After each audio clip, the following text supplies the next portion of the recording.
Bene, eccoci insieme anche oggi. L'ospite è Ugo Campagnaro, conosciuto e che conosco come presidente di Confcooperative Veneto, ma poi anche l'attività di direttore della cooperativa Fratres, di cui è anche vicepresidente ed è anche uno dei soci fondatori. Il pretesto alla nostra conversazione è che nasce da una celebrazione, ma poi cercherei di sviluppare altri temi. Il pretesto sono i 35 anni della cooperativa Fratres, che ha sede a Piazzola sul Brenta, è una cooperativa sociale di tipo A, certo. Vale a dire offre assistenza a persone mentalmente deboli e nacque 35 anni fa perché in quel territorio, vale a dire nell'Alta Padovana, servizi analoghi non ce n'erano. Partirei da lì. Allora, la prima domanda ovviamente, seppur in sintesi, raccontiamo questi lustri di vita. Ma non è una storia isolata. Nell'inizio degli anni 80 hanno cominciato nella nostra regione non solo i servizi alle persone con disabilità, ma anche la nascita delle cooperative sociali. Il nostro è un territorio di cooperazione, quindi non è casuale che questa nuova forma si sia sviluppata.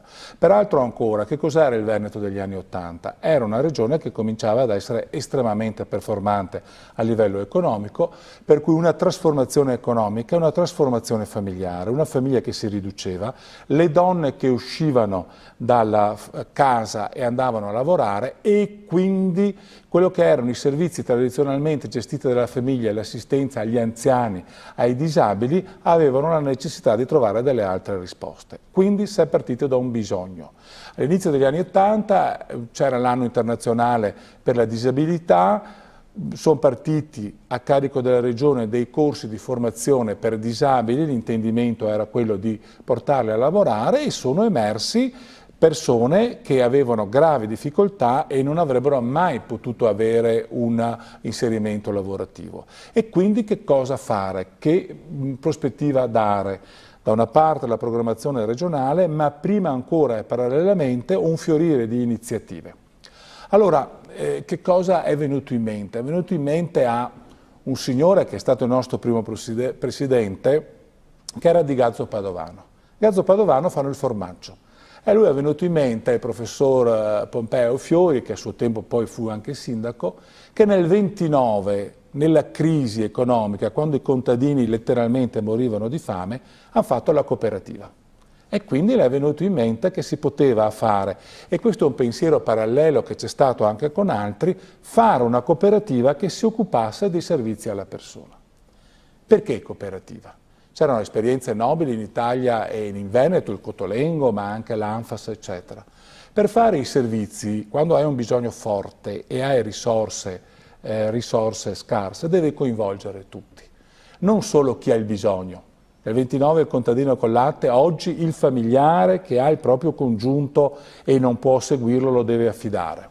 E quindi ci vuole il familiare, ma anche il coinvolgimento di chi ci lavora, degli operatori, i quali non possono essere trattati semplicemente come dipendenti, devono avere una flessibilità maggiore, sentirsi soci, coinvolti in questa forma, se vogliamo, di impresa. In più anche il volontariato, la possibilità di altre persone, però in maniera stabile e organizzata, di partecipare. Quindi quale strumento, se non la cooperazione che mette assieme soci su un piano di parità, chi ha un bisogno di lavorare, il dipendente, chi ha il bisogno di accudire il proprio familiare, chi soddisfa il volontario un proprio bisogno di partecipare, di dare. E in più anche con una grande capacità di far quadrare i conti. E la cooperativa è sempre stata un'impresa, con un bilancio, con delle modalità gestionali tipiche del mercato, ma che non doveva avere uno scopo di lucro.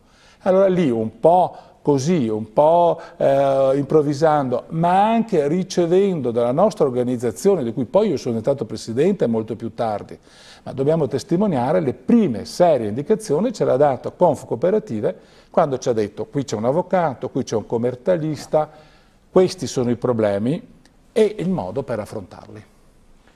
A leggere la storia della cooperativa Fratres, quello che mi ha sorpreso è la imprenditorialità.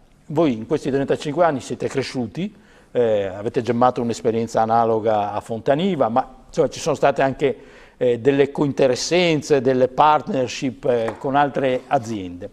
Allora, al direttore chiedo, oggi dovendo valutare la cooperativa Fratres, è più corretto valutarla in termini di assistiti o in termini di fatturato?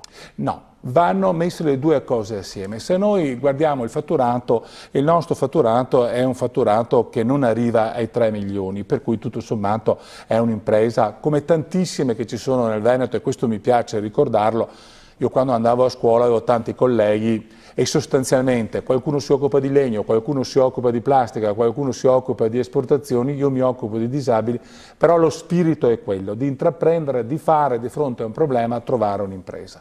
Però nel caso nostro non ci connota il fatturato, perché il valore aggiunto è la risposta che dai a 106 famiglie, 106 persone oggi, che sono oggi, quindi in 35 anni migliaia, che altrimenti non avrebbero avuto una risposta, e lo fai secondo dei canoni molto giusti, molto precisi, molto severi che la nostra Regione Veneto, che è leader su questa materia, nel corso dei 30 anni ha saputo darsi, perché noi siamo accreditati, per cui un determinato standard di personale, determinate qualifiche, verifiche ogni 3 anni, in maniera che ci sia un servizio semplice, perché è un servizio socioassistenziale, non è un servizio sanitario, ma secondo dei criteri di correttezza, di qualità e, viva Dio, anche di economicità. Perché sono così diffuse nel Veneto questi tipi di servizi e non lo sono nelle regioni del sud? Ma perché i nostri non solo hanno una regione che li finanzia, ma perché abbiamo delle tariffe e dei prezzi standard decisamente molto più contenuti, delle capacità in qualche misura di coniugare l'aspetto sociale con quello economico. Quindi, per chiudere e dare la risposta a lei, che cosa va valutata in una cooperativa, la nostra o tante altre? L'insieme della risposta. Non è significativo i 3 milioni o i 106 utenti, perché magari nel Berunese hai una risposta per 15 nella Vallata. È il bisogno legato a un territorio, la soddisfazione di quel bisogno a un prezzo economicamente accettabile, senza sprechi e senza risparmi che poi vanno sulla pelle dei cittadini, soprattutto delle persone più fragili. Voi avete una 60ina di dipendenti. Come riuscite però a coniugare il termine impresa, cioè la capacità di impresa, col fatto di essere una impresa sostanzialmente assistita, nel senso che vivete in gran parte del pubblico, e il pubblico si sa che, insomma, quantomeno nei termini di pagamento spesso non è proprio puntuale? Allora, capisco la ratio della sua domanda, la riprendo sul termine assistita, perché casomai siamo noi che assistiamo lo Stato con i nostri servizi che abbiamo fatto prima. Noi non siamo partiti prima con i soldi e un accordo con lo Stato e la Regione e poi ci siamo mossi.